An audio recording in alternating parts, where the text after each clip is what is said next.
الحمد لله رب العالمين والصلاة والسلام على أشرف الأنبياء والمرسلين وعلى آله وأصحابه أجمعين رب اشرح لي صدري ويسر لي أمري واحلل عقدة من لساني يفقه قولي ولا حول ولا قوة إلا بالله العلي العظيم أما بعد السلام عليكم ورحمة الله وبركاته.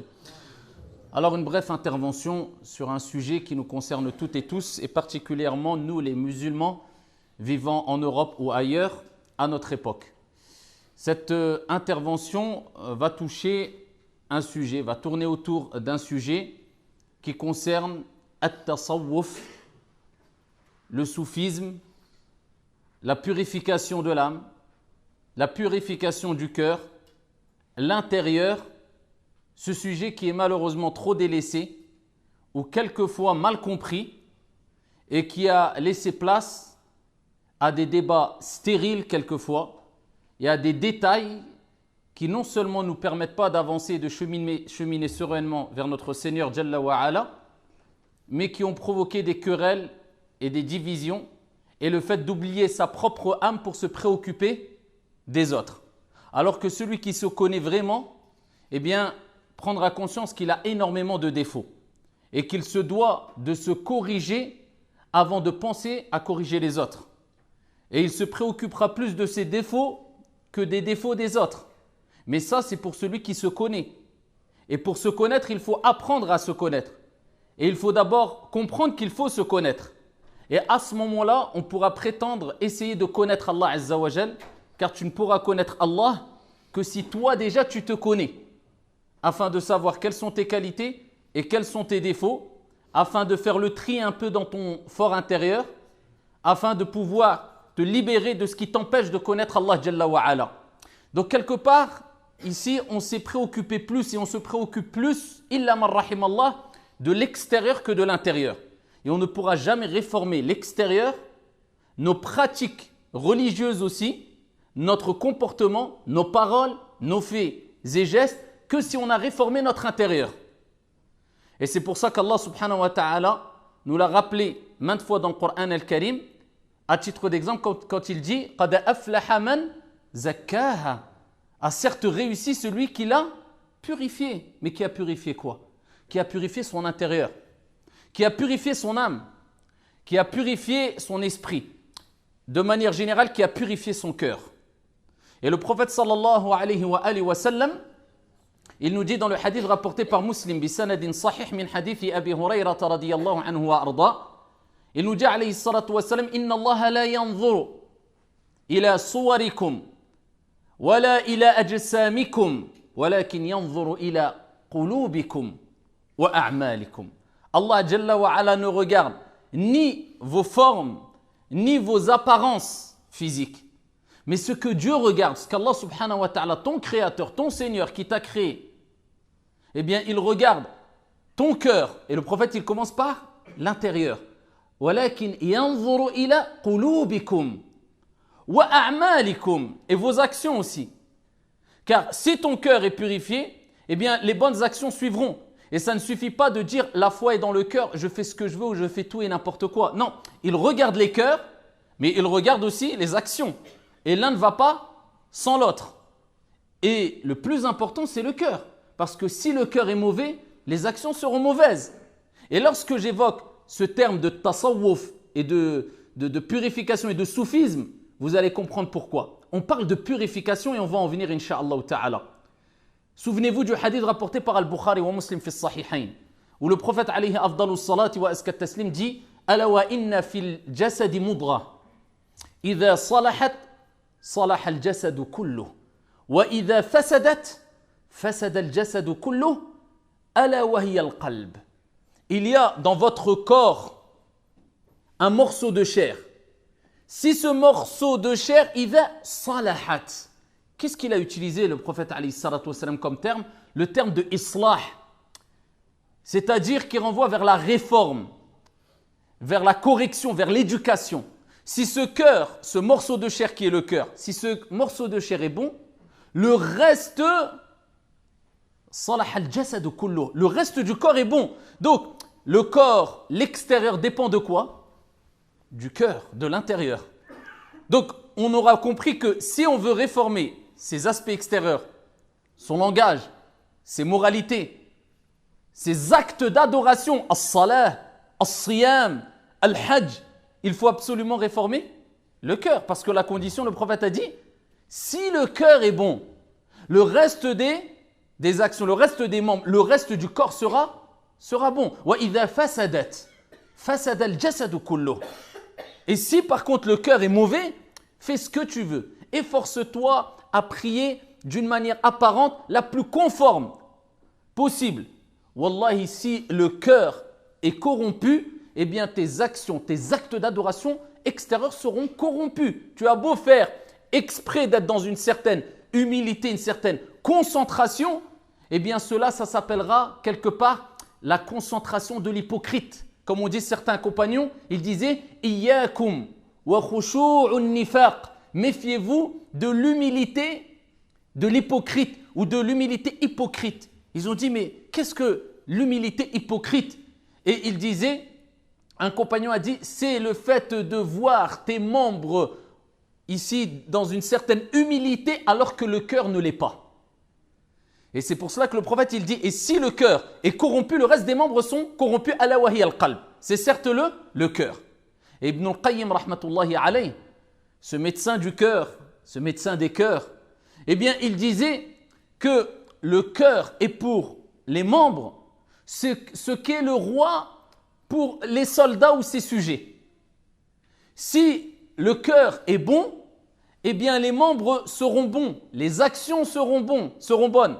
Et si le roi, comme si le roi est bon, eh bien, ses sujets, les soldats seront bons. Et à l'inverse, ici, si le cœur est corrompu et mauvais, eh bien, les membres seront mauvais. Comme le roi, s'il est mauvais, les sujets et les soldats seront mauvais. Voilà pourquoi il faut comprendre qu'il est important de purifier son cœur. Et ça, c'est un ilm. Ça, c'est une science. Alors, il faut savoir une chose. C'est qu'il y a des noms qui existent et qui désignent des groupes ou qui désignent des matières. Nous, ce qui nous importe, ce n'est pas le nom en soi-même, mais c'est ce que renferme ce nom-là et c'est les finalités qui sont voulues à travers ce nom-là. Amma le nom, appelle la chose comme tu veux à partir du moment où tu n'en fais pas une cause de division ou de mauvaise compréhension de la religion, ou tant que cela ne te pousse pas à avoir un esprit sectaire, ou alors à penser que le nom suffit sans mettre en application le contenu et l'essence que renferme ce nom-là. Il faut savoir qu'à l'époque du prophète alayhi salatu wassalam, ilm al-tajwid, la science du tajwid, elle n'existait pas. Si vous voulez, c'était en eux, ils la connaissaient cette science. Ilm al-nahu, al-balagha, tout ce qui est la rhétorique, la grammaire arabe, il n'y avait pas cette science-là qui était codifiée comme maintenant on l'a. Ilm al-usul, usul al-fiqh, les sciences des fondements du droit, il n'y avait pas cette science-là à l'époque du prophète alayhi salatu wassalam. C'est-à-dire qu'il y avait le wahi, la révélation, ils avaient un degré de compréhension tellement élevé et ils avaient le meilleur des éducateurs qui avaient la révélation directement qu'ils n'avaient pas besoin de développer ces sciences-là. C'est venu bien après, à partir du 2e siècle, 3e siècle, 4e siècle, les générations qui sont venues après, ils ont vu qu'il y avait une nécessité de codifier certaines sciences, d'expliquer certaines sciences parce qu'elles étaient mal comprises par beaucoup de gens qui n'avaient pas vécu dans les meilleurs siècles. C'est-à-dire de mettre en place des méthodologies afin de comprendre des matières religieuses, des sciences religieuses, des sujets religieux. C'est pour cela qu'à l'époque du prophète alayhi salatu wassalam et des compagnons sahaba, ils lisaient le Coran, il n'y avait pas al-ashkal, il n'y avait pas les ponctuations, il n'y avait même pas an-nuqat, les points. Le ba, ils savaient si c'était ba, ta, tha ou. Il n'y avait pas de ça. Ensuite, ils ont mis les points. Parce que ici, les musulmans ont commencé à se mélanger, à se disperser, à ici aller un peu dans les 4 coins du monde. Des nouveaux ont embrassé l'islam qui n'avaient pas le niveau de science qu'ils avaient eux. Donc il fallait expliquer pourquoi on en est arrivé à dire ba et pas bi, bou et pas boun. Et donc ils ont codifié ces sciences-là. Eh bien, c'est la même chose pour le tajwid, c'est la même chose pour al-usul, la même chose pour le fiqh, la même chose pour etc. Et la même chose aussi pour at-tasawwuf. La même chose pour cette science-là qui, les musulmans aujourd'hui, illa man rahimallah, n'ont pas compris que c'est une science à part entière. C'est une science qui doit faire partie de la vie du croyant et du musulman. Mais à l'époque des compagnons, c'était quelque chose d'intrinsèque quelque part, c'était en eux. C'est-à-dire qu'ils vivaient cette purification de l'âme, ils vivaient cette purification du cœur, ce bon comportement, al-ihsan, l'excellence, an ta'bud Allah ka'annaka tarah, d'adorer Dieu comme si tu le voyais. Si tu ne le vois pas, lui il te voit. Ils vivaient comme ça. C'est pour cela que quand on lit ici tout ce qui concerne al-zuhd wal-raqa'iq qu'avaient les compagnons radiyallahu anhum wa ardahum, l'attendrissement des cœurs, l'ascétisme qu'avaient les compagnons, on voyage. On se dit mais ils étaient dans une autre planète. Mais eux, c'était en eux, ils vivaient comme cela. Cet ascétisme, cet abandon de cette vie d'ici-bas quelque part, cette relation forte qu'ils avaient avec Allah subhanahu wa ta'ala, ils l'avaient. Parce que Dieu les a choisis. Ils ont fait partie des élus. Ils ont eu le meilleur éducateur spirituel. Celui qui était l'éducateur des cœurs par excellence, Muhammad alayhi salatu wassalam. Et bien de même, ensuite, il y a des générations qui sont venues et qui ont été obligées d'expliquer comment ont atteint ce niveau-là les compagnons. Donc ici, ils ont mis en place une science, c'est-à-dire une méthodologie, des détails, des règles pour parvenir à ce niveau. Comme pour le tajwid, comme pour l'arabe, comme pour usul al-fiqh, comme pour, afin de quoi? Eh bien, de t'élever vers ton Seigneur tabaraka wa ta'ala spirituellement, de te rapprocher d'Allah jalla wa ala. Et maintenant, on lui a donné à cette science plusieurs termes. Le terme qui revient le plus, c'est as-soufiyya ou bien at-tasawwuf. Et ça, c'était des termes qui étaient utilisés à l'époque de l'imam Ahmed, de Hassan al-Basri, de Sufyan al-Thawri, de Al-Junayd, de Abd al-Qadir al-Jilani, rahimahumullah. Ces grands personnages qui sont reconnus par tous les savants comme étant des ulama, des savants doués de clairvoyance, remplis de science, d'ascétisme, de piété. Mais à leur époque, ça commençait déjà à être connu ces termes-là. Donc ce terme qui est as-soufiyya, le soufisme, on le retrouve dans beaucoup de livres. Par exemple, pour l'instant, je suis en train de lire un livre qui fait partie des livres qui poussent à l'attendrissement du cœur. C'est Az-Zuhd wal-Raqa'iq de l'imam Al-Khattabi. D'accord? Ici, ce livre-là, c'est comme d'autres livres qu'a écrit Ibn al-Qayyim, comme a écrit d'autres.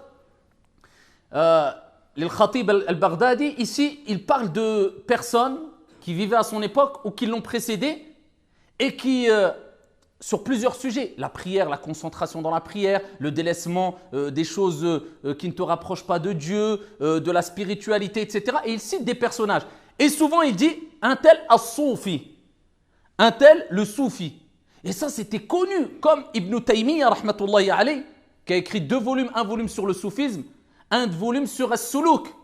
Et il parle et il fait l'éloge de beaucoup de soufis. Et etc. Donc ce terme-là existait.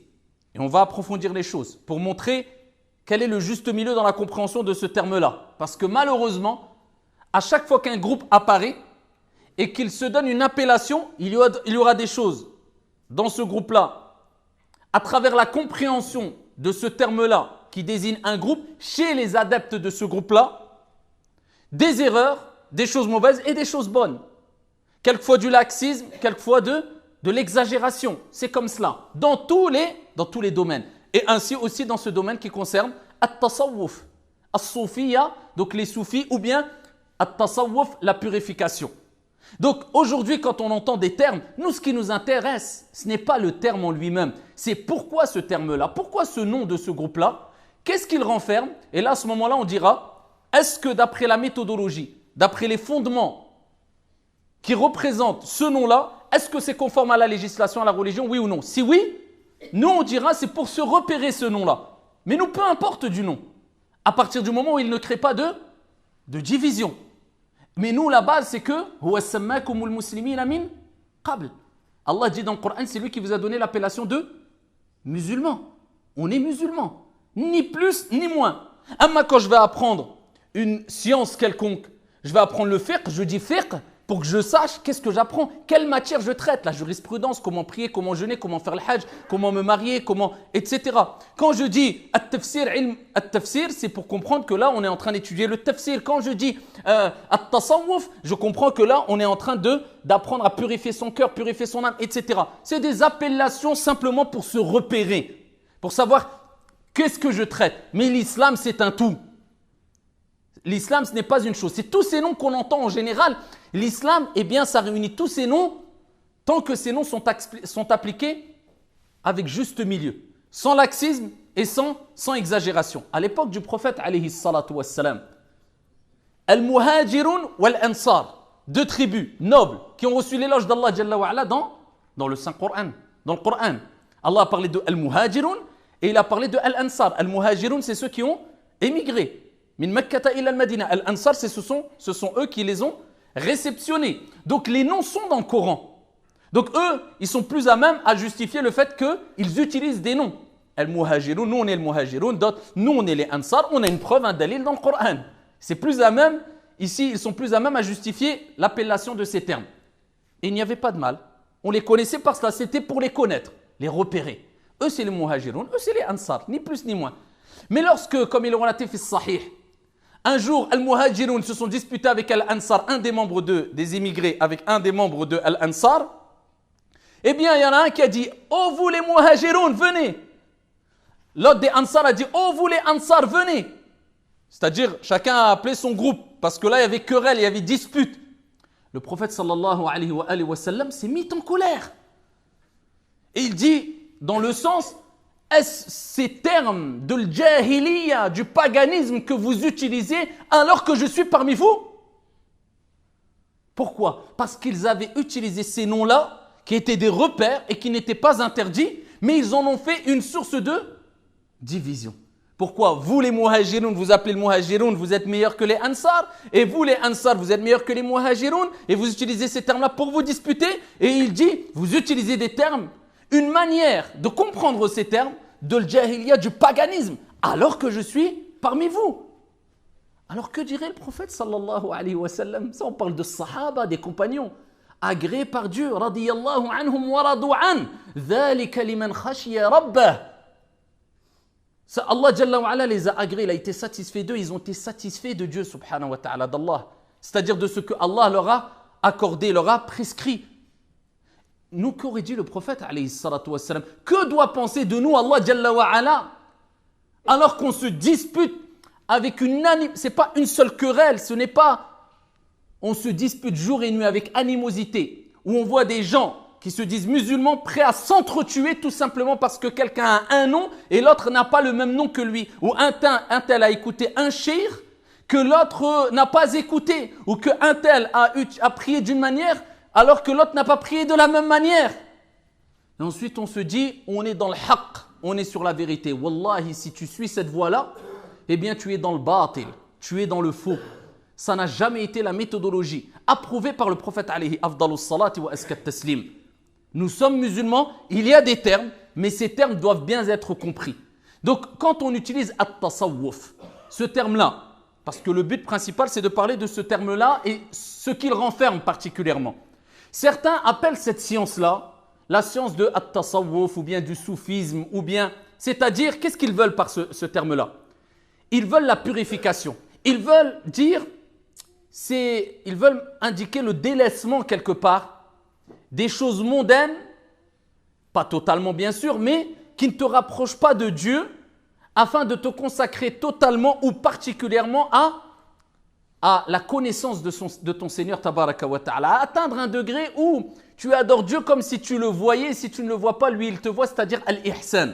Et ils ont utilisé le terme as-soufiyya. Pourquoi? Bien que les savants divergent sur la raison, mais parmi les raisons qui ont été apportées, c'est que le soufisme renvoie vers ce qui est le terme musaffa ou bien safa, c'est-à-dire la purification, ce qui est purifié. D'autres ont dit non, ils se sont appelés as-soufiyya, les soufis, ainsi parce qu'à l'époque, il y a des gens qui ont vu d'autres personnes eh bien, se consacrer beaucoup plus à la vie d'ici-bas qu'à l'au-delà et commencer à être à pencher plus vers les plaisirs mondains que ce que Dieu nous a réservé dans l'au-delà. Et ils ont voulu avoir un certain détachement avec ce qui peut attirer l'âme, comme bien-être, comme... Et ils ont décidé de prendre des habits de sauf, c'est-à-dire de laine. Et ils se sont différenciés des autres à travers cet habit-là qui les poussait à avoir une certaine modestie et un certain détachement avec les parures d'ici-bas. Et depuis, et se consacrer dans ce qu'on appelle le zuhd et al-wara', l'ascétisme et la crainte scrupuleuse d'Allah subhanahu wa ta'ala. Et as-soufiyya, sur quoi était le soufisme, sur lequel étaient les grands savants comme Al-Hassan al-Basri, comme Ibn al-Qayyim, comme à travers leurs textes, à travers l'éducation de l'âme, Al-Junayd, qui est suivi cette tariqa, plus dans le Maghreb et dans le madhab maliki, Abd al-Qadir al-Jilani, eux étaient sur al-haq. Wala shakka fi dhalik wala ray. Il n'y a aucun doute sur cela. Donc ça, c'était le véritable soufisme. Ce que je vous dis maintenant, ce que je suis en train de vous dire, la purification de l'âme, du cœur, se connaître afin de connaître ses défauts et à ce moment-là, connaître Allah subhanahu wa ta'ala pour se rapprocher d'Allah jalla wa ala de sorte qu'on l'adore comme s'il nous voyait. Et si on ne le voit pas, certes lui il nous voit. Et si on n'a pas atteint ce degré-là, au moins nous pouvons atteindre et nous nous efforcerons d'atteindre le degré de al-muraqaba, c'est-à-dire sentir que Dieu nous surveille et nous regarde. Comme Ibn al-Qayyim rahmatullahi alayhi a dit, quand tu te retrouves seul dans l'obscurité et que ton âme t'appelle à commettre un péché, et honte du regard d'Allah. Et dis-lui à ton âme, celui qui a créé l'obscurité me voit. Parce qu'Allah c'est Ar-Raqib, celui qui surveille, celui qui voit, celui dont rien ne lui échappe. Donc ce soufisme-là, nous sommes tous d'accord que c'est la voie utilisée. Alors maintenant, aujourd'hui, le problème, c'est que lorsqu'on utilise ce terme-là, il renvoie vers une mauvaise compréhension du soufisme, malheureusement, pour beaucoup. Est-ce que ça veut dire qu'on doit généraliser en disant que tous ceux qui suivent cette voie du soufisme sont des égarés, adorateurs des tombes, innovateurs? C'est un pur égarement. Car là, tu es en train de dire que ceux qu'on appelait as-soufi, dans de nombreux textes, de atba' at-tabi'in ou bien de paroles de atba' at-tabi'in, de paroles de... Eh bien, ils sont égarés. Par contre, c'est du cas par cas. Si quelqu'un nous dit que le soufisme se résume à aller adorer une tombe ou à aller invoquer une personne parce qu'elle a été connue pour sa piété, en lui demandant de nous accorder un quelconque bienfait, si pour certains le soufisme se résume à vouloir tourner et danser dans certaines mosquées, en prétendant qu'on va faire un acte qui va nous rapprocher de Dieu. Si pour certains, le soufisme se résume à penser à Dieu intérieurement, croire en Dieu intérieurement, sans faire suivre cela par des actions conformes à la législation, à travers une clairvoyance et une science claire, eh bien, ce soufisme-là, c'est un pur égarement et c'est une mauvaise compréhension, ce soufisme-là, entre guillemets, du vrai soufisme.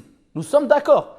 Mais si tu comprends par at-tasawwuf, la purification de l'âme, une science qui fait partie de l'islam, comme il y a la science du fiqh, la jurisprudence, la science de usul al-fiqh, de tajwid, des règles du Coran, c'est-à-dire une science qui te permet de connaître ton âme, d'éduquer ton âme, de purifier ton cœur, de donner une âme à tes actes d'adoration,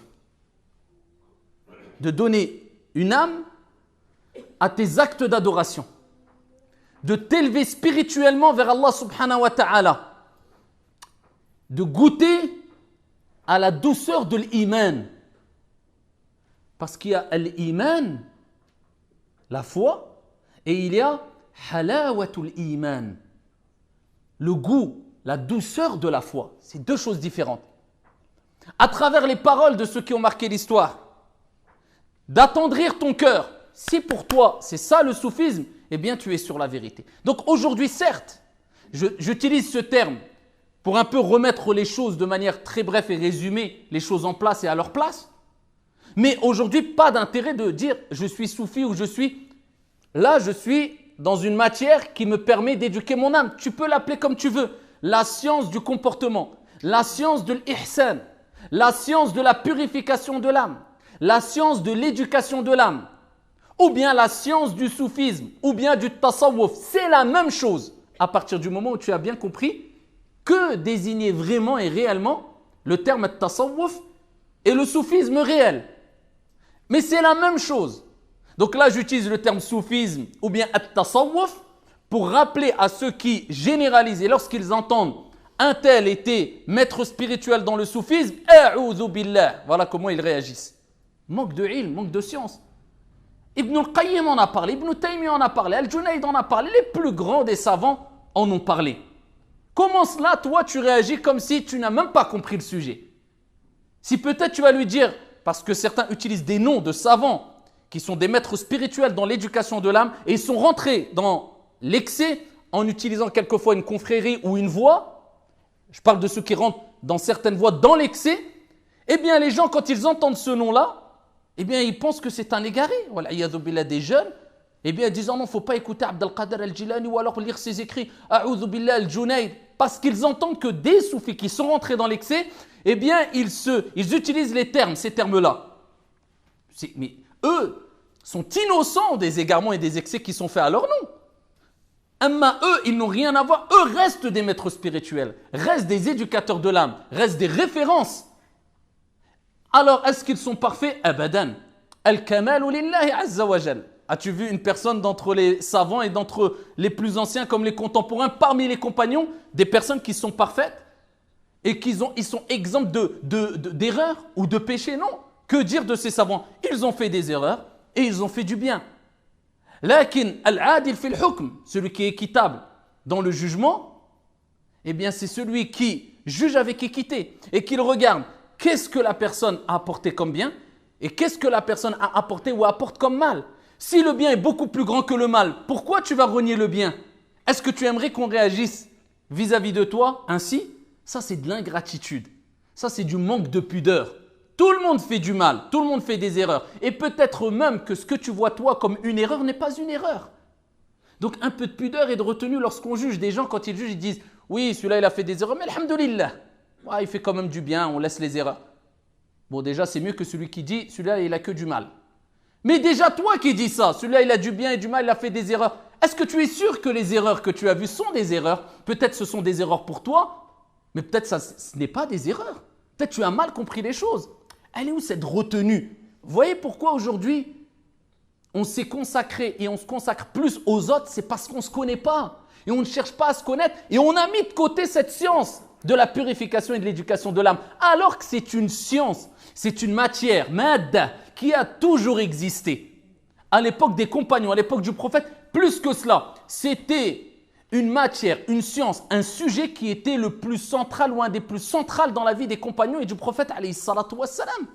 Le prophète n'a-t-il pas dit « Innama bu'ithtu li utammima makarim al-akhlaq » J'ai été envoyé pour.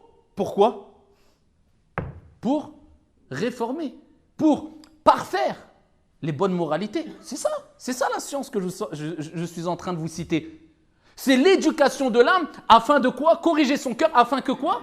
Eh bien les actes suivent. Tu parles correctement, tu agis correctement, mais pour cela, l'un ne va pas sans l'autre, mais il est obligatoire pour nous de passer par la réforme du cœur avant d'arriver à ce comportement. Les gens vont lire, oui, il faut que je parle bien, oui, il faut que je... Mais si tu n'as pas compris comment éduquer ton cœur, purifier ton cœur, tu pourras lire ce que tu veux, tu n'arriveras pas à parler correctement. Tu n'arriveras pas à te corriger dans ton comportement, dans ta relation avec les gens et ta relation avec Allah subhanahu wa ta'ala. Tu ne pourras pas. Le tawhid ne peut passer que par la purification de l'âme. يَوْمَ لَا يَنْفَعُ مَالٌ وَلَا بَنُونَ إِلَّا مَنْ أَتَى اللَّهَ بِقَلْبٍ سَلِيمٍ. On a l'impression qu'on a mis ce sujet, mais c'est tout sur l'apparence, tout sur le regard des gens, tout sur l'extérieur. Alors qu'Allah dit, il parle du jour dernier. Le jour où ni les biens, ton argent, ni les enfants, ce que tu aimes le plus, ne te profiteront en rien, sauf celui qui vient avec un cœur pur, avec un cœur saint. C'est quoi un cœur saint? C'est un cœur purifié de tout ce qui va t'éloigner de Dieu, de toute mauvaise chose. La mauvaise intention, la mauvaise... C'est ce qui va te permettre ici de réussir au jour dernier. Et c'est avec ce cœur saint que tu pourras être sincère envers Allah, adorer ton Seigneur, l'unique, te purifier de toute forme de shirk, de concrétiser at-tawhid. Et at-tawhid, ce n'est pas des paroles et une science écrite qu'on répète, mais c'est une science qui se vit.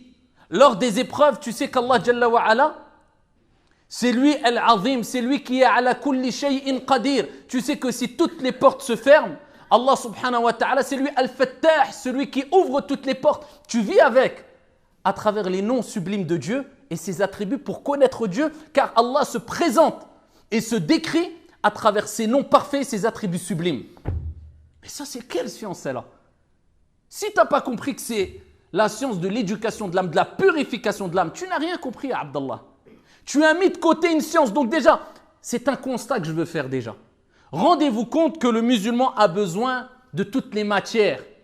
Et parmi ces matières principales sur laquelle tu dois te concentrer et te consacrer, c'est la science, si tu veux, du tasawwuf, ou bien de l'ihsan, ou bien de l'éducation de l'âme, ou bien de la purification de l'âme, ou bien de la connaissance d'Allah, appelle-la comme tu veux.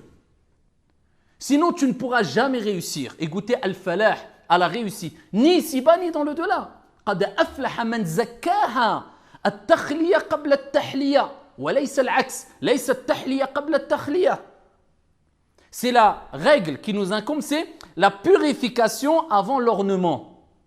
Et pas l'inverse, l'ornement avant la purification. On purifie son intérieur et quand ton intérieur sera purifié, eh bien ton extérieur cela se manifestera à travers tes traits et tes aspects et tes comportements et tes paroles et tes faits et gestes extérieurs. Mais quand tu te consacres et tu te concentres plus sur l'extérieur, tu vas tomber dans une pratique mécanique malheureusement. Donc, pour juger un groupe, on ne va pas juger le groupe parce qu'il s'appelle telle ou telle chose, ou tel groupe, ou telle dénomination. Non, ce qu'on va regarder, c'est qu'est-ce que renferme le sens de ce nom-là et quelle est la méthodologie de ce groupe-là qui se réfère à telle dénomination ou autre. Quels sont les fondements de ce groupe-là? Et on se réfère ni aux atba', aux suiveurs. Et on fait attention afin de savoir est-ce que ce nom-là crée la division ou pas. Wallahu rabbil Ka'ba. Si vous avez compris ce que je viens de vous dire, alhamdulillah, vous avez fait un grand pas dans votre vie et vous allez agir avec beaucoup plus de clairvoyance qu'autre chose et vous avez matière pour répondre clairement et simplement aux gens qui s'affilient à tel ou tel groupe. Nous, on ne renie pas le nom, mais on analyse avec équité. Allah Jalla wa Ala dit dans le Coran al-Karim لا يجرمنكم شنآن قوم على أن لا تعدلوا اعدلوا هو أقرب للتقوى واتقوا الله. Que la haine ou bien les querelles que vous avez avec des gens ou envers des personnes ne vous poussent pas à être injuste. Soyez juste, équitable dans votre jugement, dans vos faits et gestes, dans votre manière de réagir. هو أقرب للتقوى. Cela est plus proche de la piété. Tu vas prendre le terme et tu vas regarder qu'est-ce qu'il renferme, comment il est compris, quelle est la méthodologie. Et là, à ce moment-là, tu pourras dire est-ce qu'ils sont sur la vérité ou pas? Est-ce que ce terme crée une division ou pas? Oui ou non? Oui, je réagis comme le prophète alayhi salatu wassalam a réagi avec le muhajirun wal ansar. Mais je ne délaisse pas le sens et le suivi, sans excès, sans exagération. Ainsi, je serai sur al-wasatiyya. Donc nous, ce qui nous importe, ce n'est pas les termes. Comment sont compris les termes? Et quelles sont les conséquences du suivi de ces dénominations et de ces groupes qui s'affilient à ces termes? Il faut regarder la finalité. Alors, ici, il faut savoir qu'il y a Abul Qasim al-Junayd qui a donné aussi une définition de at-tasawwuf. Abul Qasim al-Junayd, c'est un grand savant, maître spirituel, alim, parce qu'il faut savoir une chose. Quand je vous parle de al-Junayd, quand je vous parle de Hassan al-Basri, quand je vous parle de Abd al-Qadir al-Jilani, rahimahumullah, c'était des maîtres spirituels dans l'éducation de l'âme, mais tous les savants reconnaissent que c'était des gens de science. Ce n'était pas de la rigolade. Ce n'était pas, ils traitaient ce sujet avec ignorance. Ils étaient très forts dans les sujets qui s'appellent aujourd'hui al-fiqh, al-tajwid, al-arabiyya, al-aqida, al-tawhid. C'était des montagnes de sciences. Donc, le vrai soufisme, le vrai soufi, c'est celui, comme je vous ai dit précédemment, non seulement qui ne rentrera pas dans des excès, mais on va analyser à la lumière du Coran et de la Sunna, avec une bonne compréhension saine, est-ce que tel acte est conforme ou pas? C'est du cas par cas. Mais c'était des gens savants.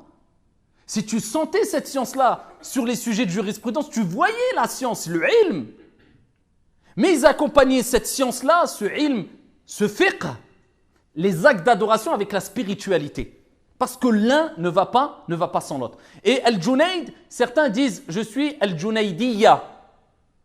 Pourquoi c'est cette tariqa, si on veut, quelque part, cette voie, et ils prennent les enseignements d'Al-Junayd. Moi, je parle de manière générale. Ensuite, c'est du cas par cas. Et nous rejetons clairement les excès qui peuvent être faits, pas de tous, loin de là, mais par certains. Comme dans d'autres groupes ou d'autres personnes qui utilisent d'autres dénominations, comme je vous ai dit précédemment, qui vont faire adorer des tombes ou qui vont, je ne sais quoi, faire des choses qui... Il n'y a aucune preuve pour justifier cela. Ils se rapprochent beaucoup plus, se rapprochent dans certains cas du shirk, quelquefois tombent dans le shirk plutôt qu'autre chose. Mais je parle des vrais soufis qui ont compris cette spiritualité qui les pousse à adorer Allah comme il se doit. Al-Junayd, rahimahullah ta'ala, qui est mort en 297 de l'Hégire. Vous voyez à quelle époque ils ont vécu? C'était pas des... On parle des pieux prédécesseurs, Al-Junayd. Ces personnes-là, eh bien, ont donné des définitions déjà à leur époque. Ici de As-Soufi, At-Tasawwuf. Et lui, il dit At-Tasawwuf, Al-Haqiqi, le véritable Tasawwuf, An takuna ma'Allah bila ilaqa. C'est d'être avec Dieu, Allah. Tu vis avec Allah. Spirituellement, tu sens, c'est-à-dire la présence divine. Tu reconnais qu'Allah te voit. Qu'Allah est avec toi à travers ses noms et ses attributs, il voit tout, il entend tout, il sait tout, rien ne lui échappe. Qu'Allah, sa miséricorde, dépasse sa colère. Que si tout le monde t'abandonne, Allah ne t'abandonnera pas si toi, tu n'abandonnes pas ce que Allah Jalla wa Ala t'a dit d'abandonner. Vivre avec Allah Azza wa Jal. C'est ça le tasawwuf, c'est vivre avec Allah subhanahu wa ta'ala bila ilaqa. Sans aucune, ici, relation intense, forte ou plus forte avec cette vie d'ici-bas que Dieu. C'est-à-dire avec un certain délaissement de tout ce qui peut te détourner de ta relation saine avec ton Seigneur, tabaraka wa ta'ala. Amma zuhd, l'ascétisme, ce n'est pas forcément d'abandonner la vie d'ici-bas. L'imam Ahmad, rahimahullah ta'ala, lorsqu'on l'a interrogé sur az-zuhd, il dit, c'est d'abandonner les péchés. Ce n'est pas d'abandonner la vie d'ici-bas. Le principal, ce n'est pas de ne plus vivre et de ne plus se faire plaisir, c'est de ne pas avoir toutes ces choses mondaines dans ton cœur. Mais de les avoir dans ta poche ou je ne sais quoi, il n'y a pas de problème. Mais il ne faut pas que ça rentre dans ton cœur de sorte que ça te détourne de la religion. Ou que ça prend une place plus importante que ta relation avec ton Seigneur et ta préparation pour le delà, tout simplement. Ça, c'est la bonne compréhension de zuhd et de at-tasawwuf. Alors, parmi les choses qu'on dit, al-ulama, ils disent que c'est se déconnecter lors de l'adoration aussi. Avec toute cette vie d'ici-bas, ça y est, tu mets pause. Tu dis Allahu Akbar, ça y est, ce n'est pas que les gestes qui réagissent, c'est le cœur qui réagit. Et le cœur est attiré, l'âme est attirée par les biens d'ici-bas, par les choses qui attirent. Eh bien non, tu mets une pause et tu rediriges l'âme vers Allah Azza wa Jal. Ça y est, quand tu as dit Allahu Akbar, tu as compris le sens. Tu n'as pas dit que la parole. Tu as accompagné cette parole par une compréhension saine et une application. Dieu est le plus grand, c'est-à-dire il est plus grand que tous mes soucis, tous mes problèmes, tout ce qui peut me détourner de ma prière. Tu abandonnes, pause. Il n'y a que Dieu en face de toi. Allahu Akbar. Et quand tu mettras priorité à Allah subhanahu wa ta'ala, eh bien tu sais que tous les problèmes que tu as pris avec toi dans la prière et que tu les as laissés à la porte avant d'entrer dans l'arène spirituelle de la prière, eh bien Allah Azza wa Jal fera que quand tu vas sortir de ta prière, ouvrir cette porte-là, ces problèmes auront disparu, incha'Allah. Parce que tu as fait devancer Allah sur tes problèmes. Et tu as reconnu, à travers ce délaissement, que c'est Allah qui enlève les problèmes. Et que si tu mets priorité sur Dieu, Dieu s'occupera de tes affaires mondaines. Ça, c'est se déconnecter concrètement à travers les actes d'adoration. Vivre l'acte d'adoration de manière spirituelle et pas à travers simplement des gestes. Et Ibn al-Qayyim, rahimahullah ta'ala, a rappelé aussi l'importance de ce sujet parce qu'il est connu pour tous ses écrits et ses livres sur la spiritualité et la purification du cœur. Ibn al-Qayyim, lui-même a écrit un livre, des volumes qui sont références, des volumes de référence dans le monde musulman aujourd'hui, qui est Madarij al-Salikin. Mais Madarij al-Salikin, c'est le sharh quelque part, l'explication de Manazil al-Sa'irin, d'un livre qui a déjà été écrit par quelqu'un avant lui. Qui était qui? L'imam al-Harawi al-Soufi, un maître spirituel soufi qui est l'imam al-Harawi. Ibn al-Qayyim rahmatullahi alayhi a repris ses écrits, a ajouté, diminué certaines choses et a expliqué d'autres choses. Donc cette voie-là n'est pas nouvelle. Elle est aussi ancienne que la voie qu'utilisent certains quand ils enseignent al-Aqidah, ou bien al-Tafsir, ou bien al-Tajwid, ou bien Usul al-Fiqh, ou bien al-Nahu, etc. Rien de nouveau. Ibn Taymiyyah, rahimahullah ta'ala, de même, a fait l'éloge de certains soufis, maîtres spirituels, éducateurs de l'âme, et a critiqué d'autres voies du soufisme. Et il a rappelé qu'il y avait un juste milieu comme d'autres matières. Et il a rappelé qu'il y a des soufis qui se trompent, et qui font des erreurs, et qui font des choses bien. Voilà, pour dire qu'ils sont comme toutes les autres voies. Et il a rappelé qu'est-ce qui était comme excès chez les soufis et qu'est-ce qui existait comme chose bonne chez les soufis.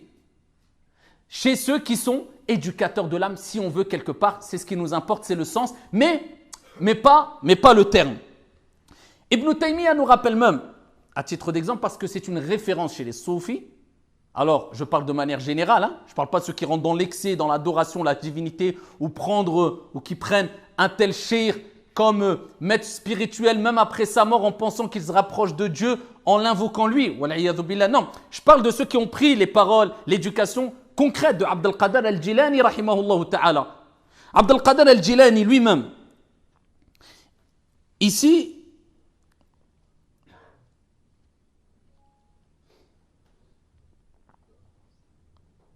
Abd al-Qadir al-Jilani, rahimahullah ta'ala, ce maître spirituel, comme Ibn Taymiyyah rahimahullah ta'ala le rappelle, il dit un jour il était dans un désert, assoiffé, plus rien autour de lui, si ce n'est le sable. Il vit une lumière au-dessus de lui, une voix retentir qui lui dit « Ya Abd al-Qadir, Ya Abd al-Qadir ». Il lui dit, aujourd'hui, pour toi, tout ce qui était illicite est devenu licite. Il faut s'imaginer. C'est une personne de science, de piété, seul dans un désert. Il sait, il comprend que quand toutes les portes se ferment, bien il reste une porte qui reste ouverte, la porte du secours d'Allah. Et il voit une lumière au-dessus de lui et il entend une voix, Ya Abd al-Qadir, tout ce qui était illicite pour toi, est licite pour toi maintenant. Al-ulama, ce n'est pas al-ubbad simplement. Comment ils réagissaient à leur époque? Avec clairvoyance, avec ilm. Ils savaient faire la part des choses entre l'égarement et la vérité. Entre le mensonge et la vérité. Qu'est-ce qu'il a dit? Il dit « A'oudhu billah » je cherche protection auprès d'Allah, ô toi ennemi d'Allah. Et là, il a entendu une voix après que la lumière disparaît. Après que la lumière a disparu, il dit « Najaout » tu as été sauvé. Alors que beaucoup d'adorateurs ont raté l'épreuve. Dans le sens. C'était une personne qui il gardait les pieds sur terre. C'était des gens de science. Il savait que quand il y avait une chose qui venait du diable, des insufflations sataniques, et une chose qui venait vraiment de Dieu, al-karamat, ces sortes de miracles à qui Allah Jalla wa Ala octroie à des personnes saintes, pieuses, vertueuses, al-awliya, les rapprochés d'Allah subhanahu wa ta'ala. Et ça, Ibn Taymiyyah le cite, alors que c'est une référence chez As-Soufiyya, et certains rentrent dans l'excès à travers cet homme-là. Et lui, c'était Abd al-Qadir al-Jilani, lui, c'était un savant, lui, c'était un alim, lui, il était dans l'éducation de l'âme et il était dans la science. Et c'est ce qu'il faut comprendre à travers As-Soufiyya. Et alors que lui, il était né, pour vous donner une idée, une ordre d'idée, Abd al-Qadir al-Jilani, mort en 561 de l'Hégire. Ouais, c'était des gens qui étaient dans une époque où, vous savez que l'imam Malik rahmatullahi alayhi a dit la science diminue et ne cessera de diminuer, d'accord, ne cessera de diminuer depuis l'époque des prophètes. La science, elle a diminué, elle diminue, elle ne cessera de diminuer. Ça, c'était l'imam Malik, rahimahullah ta'ala. Preuve en est que, preuve de plus, car il y en a de nombreuses preuves, que la science de leur époque n'atteindra jamais le degré de science de notre époque. Par contre, ça ne veut pas dire qu'on ne va pas découvrir des choses dans les sciences, et je parle particulièrement ici des sciences religieuses, bien sûr, dans les sciences religieuses que n'avaient pas découvert. C'est possible, car la science d'Allah est vaste et infinie. Lakin, de manière générale, le degré de science qu'avaient atteint eux, et particulièrement ceux qui étaient des 3 générations, le prophète, as-sahaba, at-tabi'in, atba' at-tabi'in, et parmi eux les 4 grands savants références dans le monde musulman, Abu Hanifa, Malik, Shafi'i, Ahmad, c'est un degré qui est, quelquefois, on a du mal à y croire. Quand tu savais que l'imam Shafi'i, quand il lisait une page, il était obligé de mettre sa main de l'autre côté de la page parce qu'il retenait tellement vite quand il lisait la page de gauche, la page de droite, il avait peur de retenir en même temps la page de gauche. L'imam al-Bukhari, 1 million de textes par cœur. 1 million de textes par cœur. Ceux-là, c'était des élèves, des grands savants de Malik, Shafi'i, Ahmad. C'était leurs élèves. Ils étaient à un degré de science énorme, élevé, très élevé. Et donc ici, il était mort en l'an 561. De les dire pour que vous ayez un peu une notion sur à quelle époque ont vécu ces gens-là. Al-Junayd, rahimahullah ta'ala, à titre d'exemple. Quand on parle d'Al-Junayd, c'est celui que je vous avais évoqué lors de la précédente intervention, qui était une personne qui s'est consacrée aux sciences religieuses, mais aussi à cette science qui est impérative pour tout musulman et musulmane, c'est l'éducation de l'âme afin de donner une âme aux actes d'adoration et vivre avec al-ibadat. Ce n'est pas mécaniquement. C'est lui qui, quand on a insisté pour qu'il préside la prière, on lui a dit préside la prière. Il a dit non, non, je ne veux pas. La retenue, la pudeur. Ils ont insisté, il s'est avancé, il a dit istaou. C'est parmi les paroles que dit l'imam quelquefois pour rappeler aux gens qui sont derrière les prières qu'il faut qu'ils s'alignent, qu'ils aient des rangs bien droits. Lorsqu'il s'est retourné vers eux, il a dit istaou. Il est tombé évanoui. Et lorsqu'ils l'ont réveillé et ils lui ont dit Mabik, qu'est-ce que tu as? Il dit Wallahi, lorsque j'ai dit istaou, alignez-vous, ayez les rangs bien droits, c'est comme si une voix m'avait dit et toi, est-ce que tu es droit de telle sorte que tu dises aux gens d'être droit? Il dit je me suis évanoui. C'était des gens avant même qu'ils rentrent dans la prière, ils se déconnectaient, ils étaient dans un autre monde. Il est rapporté qu'il avait 7 ans. Il dit je me souviens, j'avais 7 ans. Mais vous imaginez, 7 ans. Il jouait. C'était un enfant, c'est normal, il jouait. Il dit, je m'amusais lorsque des personnes adultes étaient à côté de moi et quelqu'un m'a interpellé et il lui dit, Ya Junayd, ma shukr. Qu'est-ce que c'est que la reconnaissance? Et là, Junayd, il dit, Allah yu'sallahu bi ni'amih. À 7 ans. Il dit la reconnaissance vis-à-vis de Dieu, c'est de ne pas désobéir à Allah subhanahu wa ta'ala à travers ses bienfaits qu'il nous a donnés. 7 ans. Regardez la spiritualité qui se dégage de leurs paroles. Le khushu', la compréhension, la sincérité, l'ikhlas. Al-fahmu ad-daqiq wa sahih. La compréhension précise et authentique.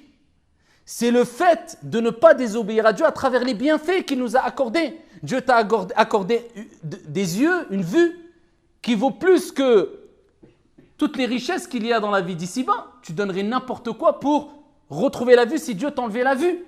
Dieu t'a donné des jambes, Dieu t'a donné des oreilles. C'est des bienfaits de Dieu. Si vous essayez de compter les bienfaits de Dieu sur vous comme Dieu dit dans le Coran, vous ne pourriez les dénombrer. Si Dieu t'enlève un œil demain, wallah, ton plus gros souci principal, c'est ton œil. Tu donnerais tout pour retrouver ton œil. Combien de fois dans ta vie tu as dit Alhamdulillah, louange à Allah que tu m'as donné mes 2 yeux? Eh bien, Dieu t'a donné ses bienfaits.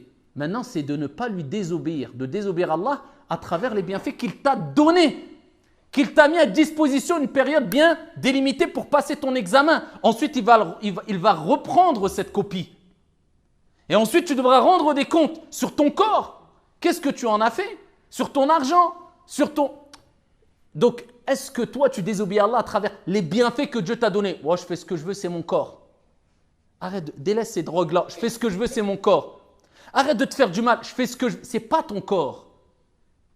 Inna lillah wa inna ilayhi raji'un. Nous appartenons à Dieu et vers Dieu nous retournerons. Dieu t'a mis à disposition afin de faire du bien auprès de toi, autour de toi, chez les gens de manière générale, vis-à-vis des gens de manière générale et vis-à-vis de toi-même et avoir une bonne relation avec Dieu de manière sereine et paisible.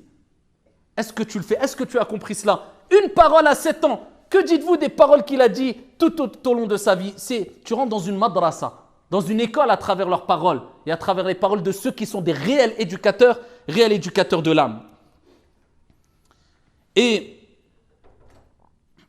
ici, le but de cette modeste intervention, c'est surtout de dresser quelque part un constat, de vous rappeler que beaucoup malheureusement ont pratiqué et pratiquent, et je parle pour moi le premier, illa man rahimallah, une religion quelque part, un islam quelque part entre guillemets mécanique, un islam de halal ou haram, tout en oubliant awalan, premièrement, que l'islam ce n'est pas que halal ou haram, licite ou illicite, ce n'est pas que cela.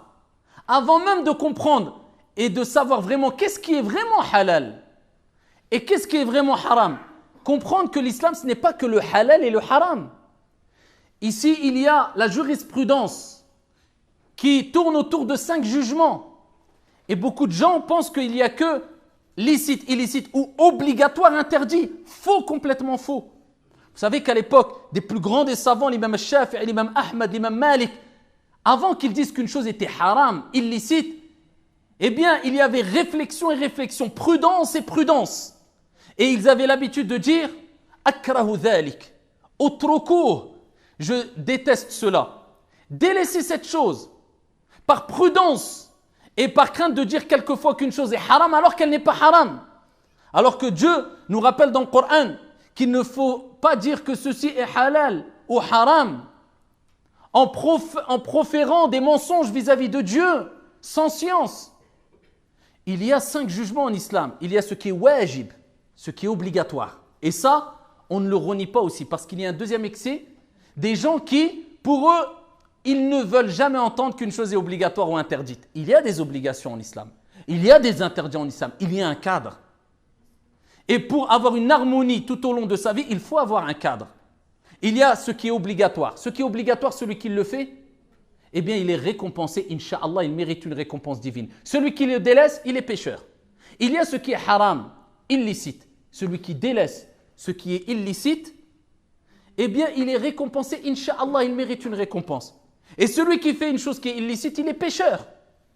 Donc ça, ce que je vous dis, c'est ce qui tourne autour de la jurisprudence islamique, c'est-à-dire le droit qu'on doit apprendre. Toute notre vie est faite de droit. La prière, le jeûne, comment faire du commerce, acheter, vendre, etc. C'est ça, c'est ces 5 jugements. Mais il n'y a pas que ce qui est obligatoire et interdit. Il y a quoi encore? Al-makrouh. C'est quoi le makrouh? Ce n'est pas ce qui est haram, c'est ce qui est déconseillé, détestable. C'est-à-dire que même si tu le fais, tu n'es pas pécheur. Et beaucoup de gens confondent le makrouh avec le haram. C'est-à-dire que quand ils entendent qu'une chose est makrouh, ils pensent que c'est haram. Ils se précipitent. Le prophète a interdit, mais dans les interdictions prophétiques, quelquefois ils indiquent, comme disent les savants, ils expliquent d'après d'autres textes, que ce n'est pas interdit catégorique, un interdit catégorique, mais c'est un interdit qui, d'après les autres textes, montre que c'est déconseillé, pas interdit catégoriquement. Donc il y a le makrouh. Donc à toi de savoir est-ce que c'est haram, makrouh, etc. Le makrouh, c'est si tu le délaisses, tu mérites une récompense. Mais si tu le fais, tu n'as pas de péché. Mais dans ilm al-tasawwuf, cette science de tasawwuf, c'est vivre aussi avec al-wara'. Les vrais soufis, vous savez c'est qui? C'est ceux qui vivent avec la crainte scrupuleuse. C'est-à-dire que même quand il y a le makrouh, s'ils peuvent le délaisser, ils le délaissent. Ça, c'est les vrais soufis. Il y a aussi ensuite le al-mustahab. C'est quoi le mustahab? As-sunnah, si tu veux. C'est ce qui est préférable. Si tu le fais, tu mérites une récompense, Inch'Allah. Si tu le délaisses, tu n'es pas pécheur encore. Regardez, deuxième des choses où tu n'es pas pécheur. Troisième des choses, al-mubah. Al-mubah, c'est ce qui est permis. Pourquoi? Parce que al-aslu fil ashya al-ibaha wal-hil. Ça, c'est une qa'ida. Le principe de base, tout au long de ta vie dans les choses, c'est la licéité et la permission. Tant qu'il n'y a pas une preuve du contraire. Donc les gens ils disent, le prophète n'a pas fait, je fais. Non, le principe de base, c'est la permission et la licéité. Tant qu'il n'y a pas une preuve qui montre son interdiction, son caractère, ici makrouh, détestable. Donc il y a 3 jugements qui montrent que si tu les fais, tu n'es pas pécheur. Nous, on a montré non, 4 jugements avec le wajib. Nous, on a l'impression que l'islam, c'est plus de haram que le reste. Déjà, il faut comprendre que l'islam, ce n'est pas une religion que de halal haram ou wajib haram, obligatoire, interdit ou licite et illicite. Et deuxième des choses, il faut comprendre que même les actes d'adoration, al-fiqh, si tu ne l'accompagnes pas de la science, de la purification de l'âme, de la science qui est l'ihsan, adorer Dieu comme si tu le voyais, si tu ne le vois pas, lui, certes, il te voit. Ce qu'on appelle le tasawwuf quelque part, sans excès, sans exagération. Tu pratiqueras une religion mécanique, une prière sans khushu', sans concentration. Tu feras le jeûne sans comprendre la finalité voulue à travers ce jeûne. Tu vas faire ton pèlerinage sans ressentir rien du tout, si ce n'est que très peu d'émotions et de khushu' et d'humilité. Pourquoi c'est une pratique mécanique? Tu as voulu embellir l'extérieur avant de purifier l'intérieur. Et c'est pour cela qu'il faut s'éloigner, faire et craindre cette pratique mécanique et comprendre que l'islam, c'est une pratique extérieure et intérieure, et l'extérieur passe impérativement par l'intérieur sans rejeter l'extérieur. As-salah, c'est des pratiques, des actes d'adoration ici extérieurs. C'est des mouvements du corps, mais ces mouvements du corps seront accompagnés d'humilité, de crainte scrupuleuse, de khushu', que si tu as purifié l'intérieur, tu as purifié le cœur. Et c'est ce qu'on a besoin aujourd'hui, nous particulièrement dans la communauté musulmane, qui ont abandonné la purification de l'âme et du cœur et la présence divine à travers nos actes d'adoration. Donc ça, c'était un constat, c'était une introduction, si on veut, à la recherche de l'éducation de l'âme et la purification de l'âme à travers votre avancement spirituel tout au long de votre vie. Consacrez-vous aussi à ce sujet-là à travers la lecture et la compréhension du Coran, car le livre d'Allah Azza wa Jal est le meilleur livre pour purifier ses cœurs. Ce n'est pas simplement la lecture. La lecture et la compréhension de ce que tu lis, le tafsir. Garder une relation avec le Coran, la parole d'Allah, kalamullah Azza wa Jal. C'est impératif. Au moins une fois par jour. Au moins une fois. Ne serait-ce que lire une page en la comprenant. En arabe et en français si tu ne comprends pas l'arabe, et en lisant un exégèse du Coran tout en faisant attention aux sujets sensibles qu'il faut contextualiser. Mais pour comprendre ce que tu lis, en essayant d'avoir un éducateur physique, un cheikh, qui te recadre quand il faut te recadrer, un éducateur spirituel, qui t'accompagnera dans ton cheminement spirituel, à travers la parole de ces gens qui ont travaillé énormément l'éducation de l'âme. Revenez vers ces gens. Al-Hassan al-Basri, Sufyan al-Thawri, Al-Khatib al-Baghdadi, Ibn al-Qayyim, Al-Junayd, ces gens-là qui ont parlé énormément de la spiritualité, de la purification du cœur. Et alhamdulillah, il y a de plus en plus de livres maintenant, même traduits en français. Il y a aussi un livre qui est traduit, je ne sais pas s'il est complètement traduit en français, qui est Ihya Ulum ad-Din. La revivification des sciences de la religion. Alors certains savants contemporains ont dit qu'il ne faut surtout pas l'écouter à des erreurs. Dans tous les livres, il y a des erreurs. Ce n'est pas le Coran, ce n'est pas un livre révélé. Mais ce livre-là, c'est une perle dans l'éducation de l'âme. Et ce qui les savants ont mentionné qui était faux, qui était erroné, eh bien on le rejette. On le met de côté. Mais le livre, il ne peut être rejeté, mis de côté. C'est du grand savant Abu Hamid al-Ghazali. Abu Hamid al-Ghazali, c'était un grand savant érudit. Et regardez comment il a réagi, et je terminerai avec cela. Il a adoré Dieu, il a appris, il a enseigné pendant des années. Pendant des années. À un moment, il s'est dit, il y a un gros problème. Ma pratique est trop mécanique. C'est-à-dire que je pratique, il y a de la science, c'est bénéfique, as-salat, as-siyam, tout ce qu'on peut avoir comme pratique aujourd'hui, on peut voir comme pratique chez les frères et chez les sœurs, apparents, comme les sœurs, le hijab, comme les... Mais par contre, ces pratiques-là, je ne ressens pas cette purification de l'âme, cette relation avec Dieu, l'âme dans la pratique. Comme nous, en général, on prie mécaniquement. Vous voyez, c'est quoi prier avec concentration quand tu sens ta foi, elle monte, et prier mécaniquement, tu veux. Ce n'est pas la prière, ce n'est pas toi qui aimes la prière, mais tu veux te débarrasser de la prière et ainsi la prière veut se débarrasser de toi. Eh bien, il s'est dit non, il faut que je revienne à l'essentiel. me connaître, me retrouver avec moi-même. Et il a décidé de faire al-i'tikaf, une retraite spirituelle en faisant un grand voyage. Il est parti. Il est parti à Médine, il est parti à Mecca, il est parti à Al-Quds. Et il s'est retrouvé pendant une longue période tout seul, avec lui-même. Et il a médité. Et il dit, j'ai rencontré d'énormes choses, j'ai compris d'énormes choses. En fait, il a voulu une revivification de la spiritualité et des sciences religieuses. Pourquoi? Voilà pourquoi ce livre, il est appelé Ihya Ulum ad-Din. La revivification des quoi? Des sciences religieuses. Comme si il nous montrait que les sciences religieuses, sans âme, sans revivification, elle est morte. Donc la revivification, c'est-à-dire qu'il voulait faire revivre ces actes d'adoration. Il enseigne la prière, mais non, c'est une prière morte quelque part. C'est pour ça que Ibn al-Qayyim disait Al-khushu' ruh as-salah. L'humilité, la concentration, c'est quoi? C'est l'âme de la prière. C'est l'âme de la prière. Il y a un corps sans âme, il meurt. Comme une prière sans âme, sans khushu', elle est morte. Allah dit قَدْ أَفْلَحَ الْمُؤْمِنُونَ الَّذِينَ هُمْ فِي صَلَاتِهِمْ خَاشِعُونَ. On réussit les croyants qui sont humbles dans leur prière. Et Allah Jalla wa Ala dit قَدْ أَفْلَحَ مَنْ زَكَّاهَا. Il dit encore, a réussi celui qui l'a purifié. Donc la purification, ça te permet d'atteindre le khushu' et de réussir. Eh bien lui, il a dit, je vais voyager. Ça y est, je laisse. J'ai du ilm, mais j'ai envie de faire revivre ces sciences. Il voyage, il s'isole, il fait l'i'tikaf. D'où l'importance de quelquefois avoir des moments que entre toi et Allah. Il ne faut pas toujours être mélangé. Quelquefois, garde un moment, tu es tout seul. Tu médites et tu parles à Dieu. Tu lui dis des choses. Tu te confies, tu te vides, tu parles à Allah.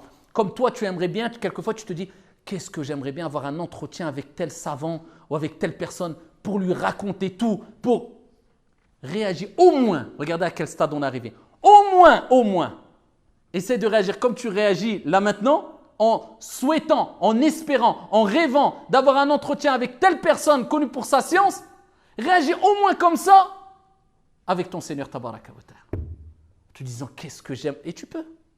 Fais le wudu, vas-y. Et parle à Dieu. Dieu ne te répondra pas avec des paroles directement. Mais il te répondra concrètement avec un changement dans ta vie. Parce que toi, tu parles, Dieu t'entend. Dieu sait ce que tu veux avant même que toi, tu le veuilles. Il te donnera. Mais il veut que tu l'invoques et que tu lui montres que, avant d'aller voir les gens, je vais te voir toi, ya Allah. Et je me vide et je pleure et je dis, Allah, je t'aime. Et je reconnais mes déficiences. Et je m'en remets à 100% à toi. Ça, c'est la vraie relation avec Allah subhanahu wa ta'ala. Eh bien, lui, il nous rappelle que pour ça, il faut des isolements. Quelquefois, on a du mal à s'isoler 10 minutes à méditer. Et par contre, passer des heures devant la télé ou devant des je ne sais quoi, perdre du temps. Mais combien de temps t'as laissé entre toi et Dieu pour parler à Dieu? Va parler à Dieu. Tu peux parler à Dieu. Tu t'imagines, on te dit demain, tu parles à un roi. Tu es invité par un roi. Ben là, dans ta prière, tu parles au roi des rois, Malikul Muluk. Et tu es invité par Allah et tu as une conversation. Vous connaissez le hadith Qudusi où Allah il dit, quand mon serviteur me dit Alhamdulillahi Rabbil Alamin, Surat al-Fatiha, chaque fois après les versets, Dieu te répond. Mon serviteur m'a loué. Et Allah il parle avec toi. Une conversation avec Dieu. Tu es dans sujoud. أقرب ما يكون العبد من الله عز وجل وهو ساجد فأكثر الدعاء كما في الصحيح. Le moment où tu es le plus proche d'Allah, c'est quand tu es dans ta prosternation. Le prophète il dit augmentez les invocations. Parle avec Allah Azza wa Jal. Il s'est isolé pendant des jours, des semaines, des mois. Il est revenu. Et là, il a écrit un livre où il a cité certaines choses sur la jurisprudence, etc. Mais quand il citait des aspects techniques de fiqh de la prière, voilà les conditions de la prière, les eaux. Et pour cela, moi, j'invite tout le monde à avoir une cohérence et revenir vers une école juridique, comme je le dis assez souvent. D'après ton origine et d'après l'espace où tu vis, par exemple Malikite, Shafi'ite, Hanbalite, pour avoir un cadre sain, suivre un savant Malik et des millions de savants qui sont les élèves de Malik à travers les siècles, et au moins tu te préoccupes à la spiritualité et tu as une cohérence dans ta pratique. Lui, il évoque par exemple les conditions de la prière, de l'wudu, mais il ne s'arrête pas là. Il a compris qu'il y a une autre chose. Il dit, il va parler de la prière, mais à côté il va parler de quoi? Comment goûter à l'humilité à travers cette prière, dans les ablutions? Comment goûter à la spiritualité dans les ablutions, à zakat? Comment? Vous savez, il a lié, il a fait revivifier les sciences religieuses. Il a dit, Je pratiquais sans spiritualité. C'était mécanique. Et il a écrit ce livre-là qui est magnifique et d'autres textes et d'autres livres et d'autres épîtres et d'autres résumés qu'il a écrits aussi que vous pouvez retrouver, certains en langue française. Donc c'était un résumé pour ouvrir cette porte-là dans votre vie et comprendre vraiment cet aspect qu'on a délaissé malheureusement aujourd'hui. Et je rappelle, il y a le halal et le haram, il y a le wajib en islam. On ne peut pas délaisser la science du fiqh, la science de l'aqidah comme certains le font et se consacrer que à la spiritualité. Comme on ne peut pas délaisser ce sujet de spiritualité ici en délaissant autre chose. Donc l'un ne va pas sans l'autre. On a besoin de toutes les sciences, mais l'âme de notre adoration, c'est la purification du cœur et de l'âme. هذا والله تعالى أعلى وأعلم وأحكم والحمد لله رب العالمين.